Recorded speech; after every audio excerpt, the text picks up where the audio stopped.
قبول کردا ان ام مالک کانا تہدی للنبی صلی اللہ علیہ وسلم فی عکۃ لہا ثمن بی بی سی ام مالک وہ نبی علیہ السلام نے ایک چھوٹا جہا وہ کوئی برتن جڑا سی سمجھو چمڑے کا بنیا یہی کہہ لو جس طرح سارے ڈبے وغیرہ انہاں چ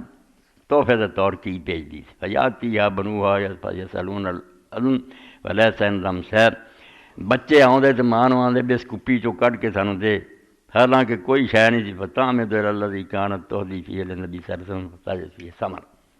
شے وچ کچھ بھی نہیں سی ہوندی مگر بچیاں دے کہہ تے ماں جدوں اس کپی ول جاندی تو دے وچوں بالکل نہ گھی اور مکھن ملدا فما زال یقیم الادم بیتھا حتی اثرت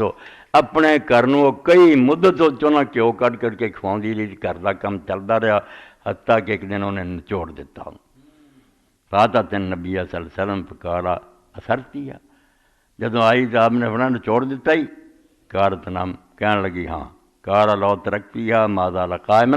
اللہ دے رسول علیہ السلام آخیا نچوڑ دی نہ ادنا ہی رہن دینی تو ساری عمر پاویں کھاندے رہندے وہ مکنا کوئی نہیں وہ چوں نکلدا ہی آنا سی جدوں تسی رب دا بھیت معلوم کرنا چاہندے وچ تے کچھ نہیں کتھوں کن فیکون ہو رہا اتھے ہی کام خراب ہو جاندہ وہ اللہ نے کتے میٹیریل منگوانا ہوندا وہ تو دا حکم ہی ہوندا تسی راز معلوم کرنا چاہندے جی معاملہ اتھے جڑا نا وہ پھر رک جاندہ